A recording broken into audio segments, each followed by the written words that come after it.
Hello learners, welcome back to my channel Aim for BHU. Today I will start the one topic 1 week series on accountancy. Yes, I have taken accountancy for the topic of this week, and today in the first video I will cover final accounts. More videos will be uploaded daily in this week, so if you have any queries just drop them in the comment box. And just to remind, through my channel I am here to help you cover your syllabus and guide you throughout your journey. So stay tuned to my channel for more such videos, and let's begin now.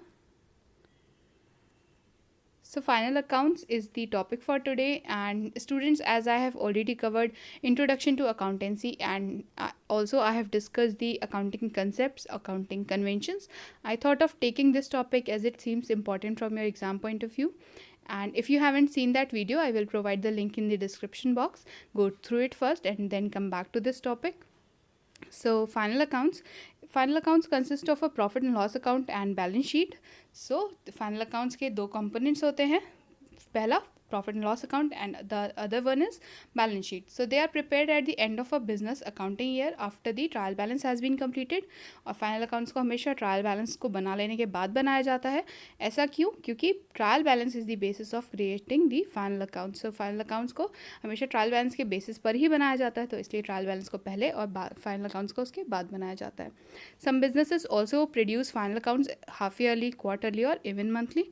So ये it's all up to the firm. They can adopt any duration they for their accounting period, but mostly duration of 1 year is taken for suitability. So businesses में ऐसा भी होता है कि they produce final accounts half yearly, quarterly or even monthly, but mostly आप देखेंगे कि 1 year का ही फाइनेंशियल ईयर दे बिजनेसेस जो है उसे प्रेफर करते हैं. Next is the final accounts gives an idea about the profitability and financial position of a business. So final accounts को prepare करने का जो है aim या objective क्या है, वो ये है कि जो business है उसकी profitability या financial position जो है कैसे पता चलती है final accounts के through. This is why they are prepared. और इसके लिए जो final accounts के जो results होते हैं यानी कि profitability and financial position of business, इसके लिए concerned कौन कौन होते हैं इससे? Management, owners and the other interested parties. So management और ओनर का क्या इंटरेस्ट है ये तो आपको पता है, बट अदर इंटरेस्टेड पार्टीज़ कौन हो सकते हैं? जैसे कि क्रेडिटर्स हैं या लेंडर्स हैं या अदर स्टेक होल्डर्स जो बिज़नेस में इन्वॉल्व होते हैं क्योंकि उनका फिनेंशियल इंटरेस्ट होता है बिज़नेस के साथ. That's why they are interested. So all these business transactions are first recorded in a journal and then they are transferred to a ledger and balanced and the final tallies are prepared for a specific period. So सबसे पहले आप सबको पता है कि हम journal entries जो है ड्रॉप करते हैं.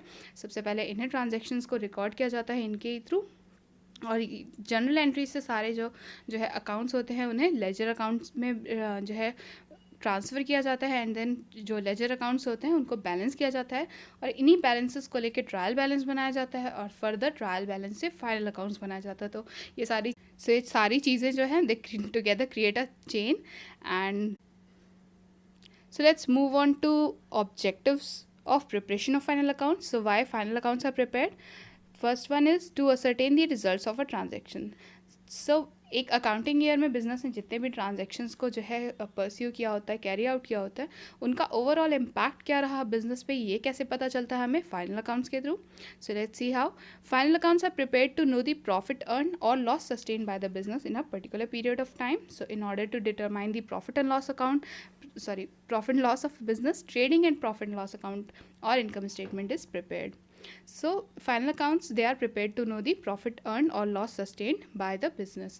So एक पर्टिकुलर पीरियड ऑफ टाइम यानी अकाउंटिंग ईयर भी हो सकता है या फिर अभी हमने पढ़ा कि जो है 6 मंथली या क्वार्टरली भी बनाए जाते हैं फाइनल अकाउंट्स. तो अगर उस पर्टिकुलर पीरियड ऑफ टाइम में जितने भी ट्रांजेक्शन्स कैरी आउट हुए हैं उनका क्या ओवरऑल इम्पैक्ट रहा, यानी कि उसके उन ट्रांजेक्शन्स का रिजल्ट जो है प्रॉफिट में था या फिर लॉस हुआ है उनकी वजह से, ये कैसे देखा जाता है फाइनल अकाउंट्स के थ्रू.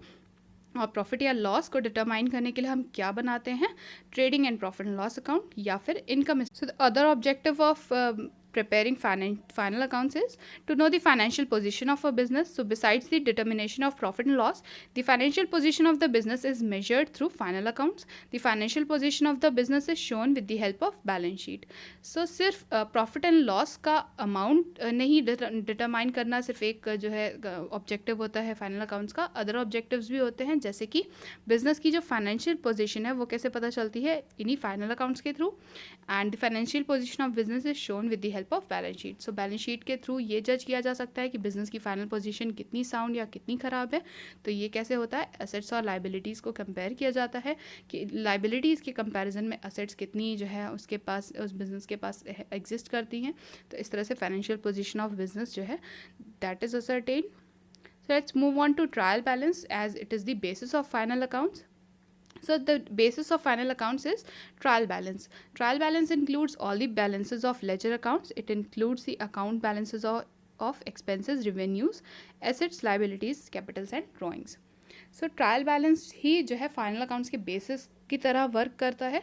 और ट्रायल बैलेंस होता क्या है, basically it is the balances of ledger accounts. So जब जर्नल एंट्रीज़ के बाद हम लेजर अकाउंट्स बनाते हैं, उन लेजर अकाउंट्स को बैलेंस करते हैं, ये बैलेंस हम ट्रायल बैलेंस में लाकर जो है सारे अकाउंट्स मेंशन किए जाते हैं। और ये कौन कौन से अकाउंट्स हो सकते हैं, किस तरह के अकाउंट बैलेंसेस, एक्सपेंसेस होते हैं जितने भी, रिवेन्यूज़ के जो अकाउंट्स होते हैं वो, असेट्स भी, लाइबिलिटीज़ भी, कैपिटल एंड ड्राइंग्स भी, ये सारी चीज़ें जो है हम सारे अकाउंट्स लेकर उनकी जो बैलेंसेस होते हैं उन्हें ट्रायल बैलेंस में मेंशन करते हैं। एंड ट्रायल बैलेंस के दो कॉलम होते हैं, डेबिट या क्रेडिट। तो जिस तरह का जो अकाउंट होगा उसका जो नेचर होगा उसके सामने जो है डेबिट बैलेंस में, अगर वो डेबिट बैलेंस का अकाउंट है तो उसमें डेबिट में उसकी अमाउंट को एंटर करेंगे, अदरवाइज हम क्रेडिट में अगर होगा तो क्रेडिट साइड में एंटर करेंगे अमाउंट को।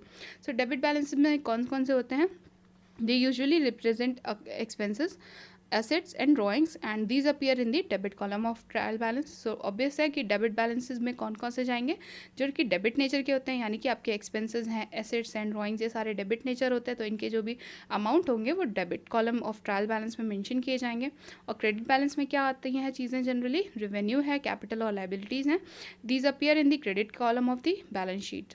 सो from trial balance expenses and revenues are transferred to trading and profit and loss account, while assets, liabilities and drawings they are transferred to balance sheet.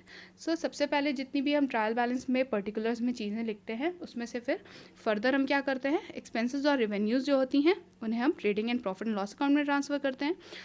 और बाकी जो बचे यानी कि एसेट्स, लाइबिलिटीज़, ये ड्राइंग्स जो भी होती हैं सारी हम बैलेंस शीट में ट्रांसफ़र करते हैं। So let's move ahead and see the format of trial balance.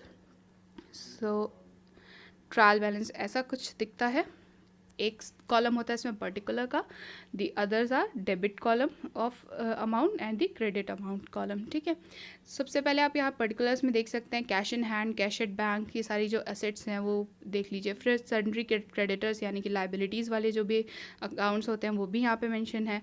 Bills receivable, another assets, bills payable, it's an liability of course. फिर कैपिटल खुद है यहाँ पे, फिर ड्राइंग्स है, सेल्स हैं, ये सारी चीज़ें यहाँ पे मेंशन की जाती है और उनके सामने उनके अकाउंट्स लिखे जाते हैं। फर्दर जो डेबिट और क्रेडिट कॉलम के जो टोटलिंग होती है वो हमेशा सेम आनी चाहिए। तो ये ट्रायल बैलेंस का फॉर्मेट है। Let's move ahead and see the trading account. So trading account is the next step. इसी की प्रिपरेशन होती है जो है ट्रायल बैलेंस के बाद। और फाइनल अकाउंट्स में देखा जाए सबसे पहले क्या बनाया जाता है, ट्रेडिंग अकाउंट। और कई कंपनीज, फर्म्स इन्हें जो है trading and profit and loss account की तरह बनाती हैं, तो वो एक साथ बनाती हैं। ट्रेडिंग और प्रॉफिट एंड लॉस एक ही उसमें मेंशन करते हैं, और अदरवाइज इन्हें अलग अलग भी बनाया जा सकता है, ट्रेडिंग अकाउंट अलग और प्रॉफिट एंड लॉस अकाउंट अलग। So trading account is an account in the ledger and it is thus a part of. It is used to ascertain the gross profit and is prepared by transferring the balances on the sales, purchase and returns accounts to the trading account. And in addition, certain entries are required in respect of stock.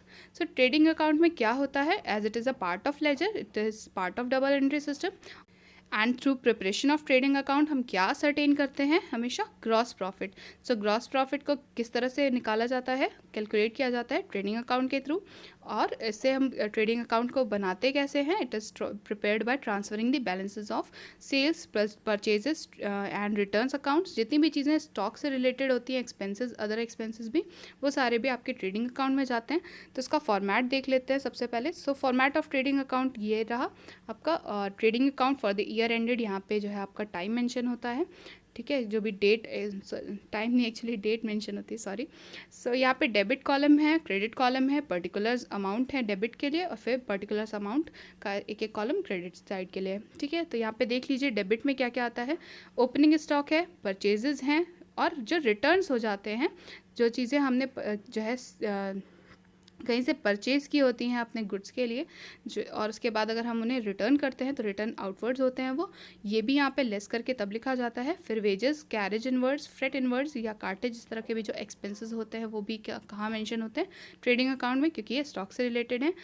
फिर credit side में आपका sales आ जाएगा, और return inwards भी, यानी जो हमने goods sale किए होते हैं, अगर उनमें से कुछ हमारे कस्टमर्स रिटर्न कर देते हैं तो वो उनको भी हम यहाँ पे लेस कर लेंगे सेल्स में से।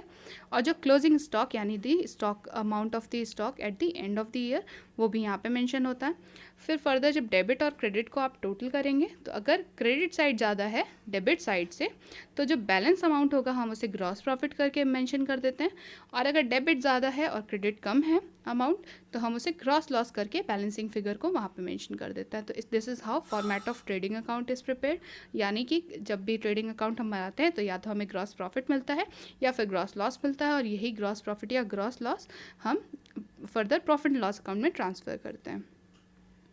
So let's see the purpose and structure of profit and loss account. So profit and loss account provides a summary of the results of a business trading activities during a given accounting year.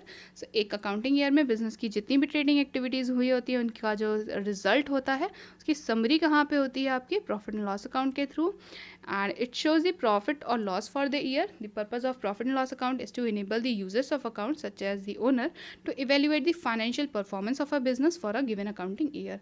So पूरे accounting year में business की performance कैसी रही in the terms of finance, वो कैसी रही ये कैसे पता चलता है हमें, हमेशा प्रॉफिट एंड लॉस अकाउंट के थ्रू, and it may be use to determine the amount of taxation on the profit. Of course ये भी एक बहुत इंपॉर्टेंट एस्पेक्ट है प्रॉफिट एंड लॉस अकाउंट का, कि सिर्फ जो है बिज़नेस की फाइनेंशियल परफॉर्मेंस के लिए जो है हम फाइनल अकाउंट्स को नहीं प्रिपेयर करते, ये जानने के लिए कि बिज़नेस की ओवरऑल फाइनेंशियल परफॉर्मेंस क्या रही ड्यूरिंग दैट अकाउंटिंग ईयर। हमें ये भी पता करना होता है कि जो नेट प्रॉफिट फर्दर जो है प्रॉफिट एंड लॉस अकाउंट को बनाने के बाद हम असरटेन करते हैं उसी अमाउंट पे, बिकॉज टैक्सेशन होता है, टैक्स दिया जाता है कैलकुलेट करके, तो इसलिए भी जो है प्रॉफिट एंड लॉस अकाउंट का जो फर्दर अमाउंट है वो बहुत इंपॉर्टेंट होता है। So profit can be defined as the amount which can be taken out of a business as drawings in the case of sole trader और partnership. So profit basically होता क्या है ये भी जान लीजिए आप। सो प्रॉफिट जो है सोल ट्रेडर और पार्टनरशिप के केस में तो सीधे सीधे ड्रॉइंग्स की तरह से जो है बिजनेस से it can be taken out, और अदरवाइज जो कंपनीज होती हैं उनके केस में क्या होता है, it is distributed as a dividend to its shareholders after maintaining the value of capital of a business. So profit is not the same as an increase in the amount of money the business possesses. It is the result of applying certain accounting principles to the transactions of the business. So अगर आप ये कहें कि जो भी business की position में जितना भी मनी है अगर वो उसमें इंक्रीज़ हो रहा है तो यानी कि वो प्रॉफिट है। सिर्फ इतनी ही प्रॉफिट की डेफिनेशन नहीं है, it is the result of applying certain accounting principles to the transaction of business. तो जब हम बिजनेस ट्रांजैक्शंस को कैरी आउट करते हैं जो कुछ अकाउंटिंग प्रिंसिपल्स हैं उन्हें अप्लाई किया जाता है और फर्दर जो रिजल्ट मिलता है उसे हम प्रॉफिट जो है बोल सकते हैं। तो प्रॉफिट की अपनी एक डेफिनेशन है, बहुत नैरो सा टर्म लोग बोल देते हैं कि प्रॉफिट क्या होता है, जितना अमाउंट बढ़ा बिजनेस के पोजीशन में वही प्रॉफिट है, बल्कि ऐसा नहीं होता। So let's see the format of profit and loss account. So सबसे पहले जो है आप क्रेडिट साइड में देख लीजिए, जो ग्रॉस प्रॉफिट हुआ है वो हम जो हमने भी कहा था कि it will be brought down to profit and loss account, तो ये ट्रेडिंग अकाउंट से सीधे यहाँ पे से ब्रॉट डाउन कर लिया जाता है। और आपके डेबिट साइड में क्या क्या चीज़ें हैं, वो सारे एक्सपेंसेस जो बिज़नेस की डे टू डे एक्टिविटीज़ को कैरी आउट करने में यूज़ होते हैं, यानी कि कैरेज आउटवर्ड्स हो गए, सैलरीज हैं, रेंट्स है, इंश्योरेंस प्रीमियम होता है, बैड डेट्स है, सन्ड्री ट्रेड एक्सपेंसेस हैं, डिस्काउंट है, या प्रिंटिंग स्टेशनरी हो सकता है, ये भी बिज़नेस की day to day career activities को कैरी आउट करने के लिए चाहिए होता है। फिर ट्रेवलिंग एक्सपेंसेस है, रेट्स एंड टैक्सेस है, डेप्रिसिएशन है, रिपेयर्स मेंटेनेंस भी हो सकता है। तो ये सारी चीज़ें जो है यहाँ पे लिख के टोटल कर ली जाती हैं। और जो क्रेडिट साइड में किसी तरह की जो कमीशंस या अप्रेंटिसशिप प्रीमियम इस तरह की जो ये बिज़नेस को वो सारी जो है क्रेडिट साइड में लिखी जाती है। सो फर्दर क्रेडिट और डेबिट को फिर से टोटल किया जाता है, इस केस में भी ट्रेडिंग अकाउंट की तरह ही। और जो डेबिट कॉलम का टोटल है अगर वो क्रेडिट कॉलम से कम है तो जितना भी बैलेंसिंग फिगर होगा हम उसे नेट प्रॉफिट की तरह लिख देते हैं, this net profit is further transferred to capital account. और अगर डेबिट कॉलम ज़्यादा है और क्रेडिट कम है तो हम वहाँ पे मेंशन कर देते हैं नेट लॉस, और ये भी हम कैपिटल में के साथ ट्रांसफ़र तो करते हैं बैलेंस शीट में, और लेकिन कैपिटल से तब माइनस होता है लॉस अगर हुआ तो, अदरवाइज प्रॉफिट रहेगा तो वो कैपिटल में ऐड हो जाएगा। Let's move on and see the purpose and structure of balance sheet. So after preparing trading and profit and loss account balance sheet को बनाया जाता है। तो let's see the purpose and structure of balance sheet. तो ये क्यों बनाई जाती है ये देख लेते हैं। सो balance sheet is a list of assets and liabilities and capital. So balance sheet के 3 कंपोनेंट्स होते हैं, assets, liabilities and Capitals eight the end of a given accounting year. ठीक है, this enables the users of accounts to evaluate its financial position, in particular whether the business is likely to be unable to pay its debts, and the balance sheet is like a photograph of the financial state of affairs of a business at a specific point of time, sorry। ठीक है, तो balance sheet क्या होती है? This is a list of assets and liabilities and capital. और जो users हैं accounts के, यानी कि मैनेजमेंट, ओनर्स या अदर स्टेक होल्डर्स, उन सब के लिए जो है it helps to evaluate its financial position. तो बिज़नेस की फाइनेंशियल पोजीशन कैसी है, business can pay its debts further. ये भी देखा जाता है कि बिज़नेस की जो है, ऐसा तो नहीं कि लाइबिलिटीज़ बहुत ज़्यादा है और एसेट्स उसके कंपैरिजन में कम हैं।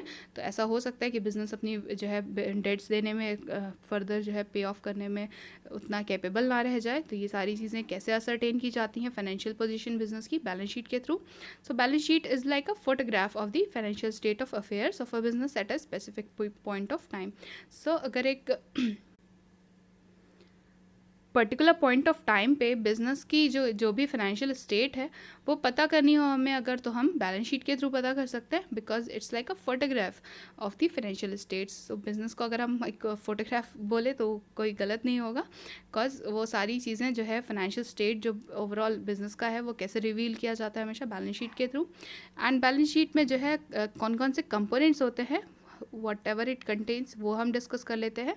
सबसे पहले तो एसेट्स होती हैं, तो एसेट्स उसमें से फिक्स और करेंट में हम डिवाइड करके पढ़ेंगे।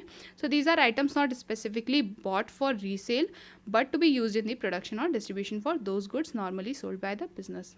सो what are fixed assets? These are the items not specifically bought for resale. So कभी भी फिक्स्ड एसेट्स को रीसेल पर्पज़ के लिए नहीं खरीदा जाता है। क्यों लिया जाता है फिर? They are use in the production and distribution of the goods normally sold by the business. So business जिस भी गुड्स या सर्विसेज के प्रोडक्शन या रेंडरिंग बिजनेस में इन्वॉल्व होता है, उसके प्रोडक्शन या डिस्ट्रीब्यूशन पर्पज़ के लिए फर्दर उनको ईज देने के लिए ही फिक्स्ड एसेट्स को परचेज किया जाता है। So fixed assets are durable goods that are kept for several years and are normally kept by a business for more than one accounting year. So business, सो वो सारी एसेट्स जो more than one accounting year तक business जो है retain करता है, वो सारी एसेट्स को हम फिक्स एसेट्स बोल सकते हैं। फॉर एग्जांपल आप देख सकते हैं कि land and buildings, plant and machinery, motor vehicles, office equipments हो सकते हैं, फर्नीचर, फिक्सचर्स एंड फिटिंग्स। ये सारी चीज़ें जो है बिजनेस कभी भी जो है वन अकाउंटिंग ईयर में खरीद के उन्हें जो है नेक्स्ट अकाउंटिंग ईयर तक ऐसा नहीं होता कि सेल आउट कर दे, वो उसे फर्दर कई सालों तक जो है दे रिटेन इट। और जैसे बिजनेस की एग्जिस्टेंस परपीचुअल होती है, यही माना जाता है कि इनकी भी एग्जिस्टेंस जब तक ये जो है ऑब्सोलीट या ख़राब ना हो जाए कम्प्लीटली, तो तब तक इन्हें जो है मेंटेन किया जाता है, रिटेन किया जाता है। Next comes current assets. So these are items that are normally kept by business for less than one accounting year. यही बेसिक डिफरेंस होता है फिक्स्ड एंड करेंट में, कि जो है वन अकाउंटिंग ईयर के विद इन अगर किसी एसेट को जो है रिटेन किया जाता है और उसके बाद उसे सेल आउट कर दिया जाता है वन अकाउंटिंग ईयर कंप्लीट होने से पहले ही, तो ये जो है आपकी करेंट एसेट्स कहा जाएगा इन्हें। And indeed the composition of each type of current asset is usually continually changing. So जो कंपोजिशन होती है करेंट एसेट्स की, इट इज़ कंटिन्यूअली चेंजिंग। इससे मतलब क्या है इस बात से कि जैसे स्टॉक्स हैं, आप स्टॉक को बोल सकते हैं कि ये जो है हमारा करेंट एसेट है, because stock keeps on changing, है ना। वो सारे जो आइटम्स अभी इस महीने बिजनेस के उसमें होंगे, वो सेम यूनिट्स अगले मंथ में नहीं होते हैं। या फिर आप ये पूरे ईयर का अगर एग्जांपल ले लें तो ऐसा नहीं होता कि पूरे ईयर वही पर्टिकुलर यूनिट्स जो हैं बिजनेस के पास पड़े होंगे, क्योंकि वो सेल आउट होते रहते हैं रेगुलरली। सो इसके एग्जाम्पल में क्या क्या हो सकते हैं? स्टॉक्स हैं, ट्रेड डेटर्स हैं, शॉर्ट टर्म इन्वेस्टमेंट्स हो सकते हैं, money in bank, cheque, account and cash. इस तरह की भी सारी चीज़ें ये जो है सब करेंट एसेट्स में आता है।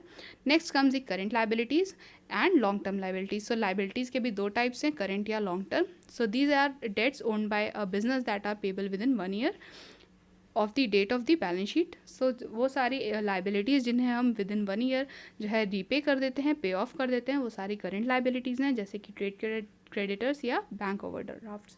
सो अगर बैंक से हमने ओवरड्राफ्ट के थ्रू जो है फंड्स रेज किए हैं तो, और या फिर हमने किसी क्रेडिटर से अगर जो है लेंडिंग की है, तो भी हम जो है उन्हें विद इन अ ईयर पे ऑफ करते हैं और इसीलिए इन्हें करेंट लाइबिलिटीज़ में लिया जाता है।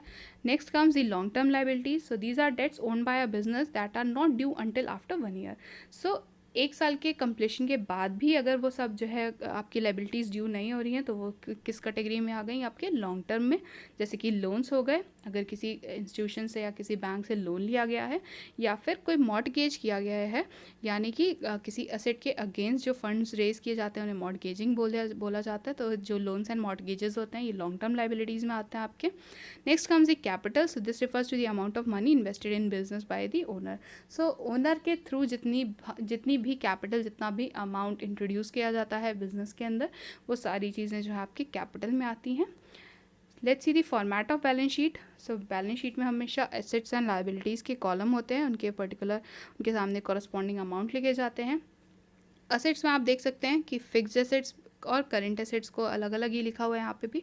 तो फिक्स्ड एसेट्स में यहाँ पे लैंड है, बिल्डिंग है, अदर भी जो एसेट्स होंगी फिक्स्ड नेचर की उनको भी यहाँ पे मेंशन किया जा सकता है। उसके बाद हम करंट एसेट्स को लिखते हैं, उसमें कैश है, बैंक है, अकाउंट्स रिसीवेबल्स हैं, और यहाँ पे बिल्स रिसीवेबल हैं, इन्वेंट्रीज, स्टॉक्स, जो भी सारी चीज़ें यहाँ पे मेंशन है उनके अमाउंट्स लिखे जाते हैं। Further liability. सो लायबिलिटी के कॉलम में देख लेते हैं। सबसे ऊपर यहाँ कैपिटल मेंशन है, then comes loan taken, current liabilities, outstanding expenses, bank overdraft, accounts payable. So loan यहाँ पे आपकी लॉन्ग टर्म लायबिलिटी है, इसलिए उसे अलग से लिखा हुआ है। फिर करंट लायबिलिटीज़ में ये सारी जो करंट लायबिलिटीज़ हैं उनको मेंशन किया हुआ है। तो ये जो लायबिलिटीज़ का अमाउंट है और जो एसेट्स का अमाउंट है वो हमेशा सेम आना चाहिए, तभी आपकी जो है बैलेंस शीट कंप्लीट मानी जाएगी। और बैलेंस शीट हमेशा जो है अकाउंटिंग इक्वेशन जो होती है, that is assets is equal to liabilities plus capital, उसी के बेस पे बनाई जाती है। इसीलिए आप देख रहे हैं असेट्स एक साइड है और लायबिलिटीज़ के साथ लायबिलिटी प्लस जो कैपिटल है बिजनेस की उसे मेंशन किया हुआ है। So few aspects relating to balance sheet I have taken here. So students, because I have seen many people they get confused easily when it comes to reserves. So let's discuss it. कोई भी confusion इस तरह का नहीं होना चाहिए, because जितना concept आपका क्लैरिफाई रहेगा, MCQ बेस्ड क्वेश्चंस उतने ही आप आसानी से जो है सॉल्व कर पाएंगे। सो रिजर्व्स क्या होते हैं? It is a retain earning secured by a company to strengthen a company's financial position, cleared debts and credits, buy fixed assets, company expansion, legal requirements, investment and other plans. So retained earnings होती क्या है? These are the earnings secured by a company to strengthen the company's financial position. और भी uses हो सकते हैं जो retain earnings में अमाउंट होता है, रिजर्व के थ्रू हम क्या क्या कर सकते हैं, और अपनी जो कंपनी है वो अपने डेट्स क्लियर कर सकती है, क्रेडिटर्स को पे ऑफ कर सकती है, फिक्स एसेट्स ले सकती है उससे, और कंपनी एक्सपेंशन एंड ग्रोथ के लिए फर्दर यूज़ कर सकती है। अपनी किसी लीगल रिक्वायरमेंट, यानी कोई लीगल अगर पेनाल्टी इम्पोज कर दी जाए कंपनी के ऊपर या उस फर्म के ऊपर बेसिकली, तो वो सारी चीज़ें भी रिजर्व्स के थ्रू जो है पे ऑफ की जा सकती हैं। इन्वेस्टमेंट्स के लिए या अदर प्लान्स के लिए भी जो है रिजर्व में जो अमाउंट सिक्योर की होता है उसे भी यूज़ किया जा सकता है। So they are usually done to save the cash from being used in other purposes. So अगर 1 साल का जो पूरा प्रॉफिट होता है, अगर उसे रिजर्व्स की तरह साइड में कर दिया जाए तो this can be kept secured. और अगर ऐसा नहीं किया जाता तो मोस्टली क्या होता है, जो कैश होता है वो अदर पर्पसेस में यूज़ होकर ख़त्म हो जाता है। सो जो रिजर्व फंड्स होते हैं they do not have any legal restrictions so that the company can use it for any purpose. So ऐसा नहीं होता कि अगर रिजर्व क्रिएटेड है तो उसे अदर पर्पज़ में यूज़ नहीं कर सकती कंपनी, इससे रिलेटेड कोई लीगल रिस्ट्रिक्शन नहीं है। तो कंपनी जिस तरह से चाहे उसे यूज़ कर सकती है अपने जो है बिजनेस से रिलेटेड ही चीज़ों में, मतलब। तो अब एग्जांपल दे सकते हैं, जैसे let's consider ABC has to suspend one of its product and release refund to its buyer over the period of 6 months. So एक ऐसा केस था कि ABC कंपनी है कोई, ठीक है, इनको अपना एक प्रोडक्ट पूरी तरह से सस्पेंड करना पड़ा और अपने बायर्स को इन्हें रिफंड भी पे करना पड़ा for the period of 6 months. यानी कि ये कंपनी के लिए एक देखिए अनफोर्सीन लॉस था। इसे कैसे उन्होंने मीटअप किया होगा फर्दर रिजर्व्स के थ्रू। और आप एक एग्जाम्पल ले सकते हैं, आपको शायद याद हो कि कुछ साल पहले वॉक्सवैगन कंपनी ने अपनी शायद 2.5-3 लाख गाड़ियों को वापस बुला लिया था कस्टमर्स से, और उन्हें शायद पे ऑफ भी करना पड़ा था बिकॉज कुछ टेक्निकल इशू था उन कार्स में। तो 2.5-3 लाख यूनिट्स सोचिए आप कि बिज़नेस ने सेल आउट की हों और उन्हें वापस से ले लेना पड़े, और बिज़नेस जो उसके कस्टमर्स होते होंगे उन्हें पे ऑफ भी करना पड़ा होगा, रिफ़ंड भी करना पड़ा होगा। तो ये अनफोर्सीन लॉस इस तरह के बिज़नेस में आते रहते हैं। So to make sure that the company has enough money to give refunds, a balance sheet reserve of 1 lakh is created. So यही ABC कंपनी जो है इसमें ये रिजर्व क्रिएट कर रहे हैं ये लोग 1 लाख रुपीज़ का, सो दैट अगर जो रिफंड जो है अराइज कर जैसे जैसे वो अराइज हो उन्हें वैसे वैसे पे ऑफ किया जा सके. So as customer demands refund, company ABC will reduce 1 lakh from its reserve. And इस तरह के से जो है ABC कंपनी जो है वो अपने रिजर्व के थ्रू कस्टमर की जितनी भी रिफंड डिमांड होती जाएगी वो उस अकॉर्डिंग उसे देते जाएंगे. और आप ये देख सकते हैं कि जो इंश्योरेंस कंपनीज होती हैं उनके लिए सबसे रिलेवेंट होता है रिजर्व्स को क्रिएट करना. So especially in insurance companies, they regularly create balance sheet reserves to make sure that they have sufficient amounts to pay out the claims.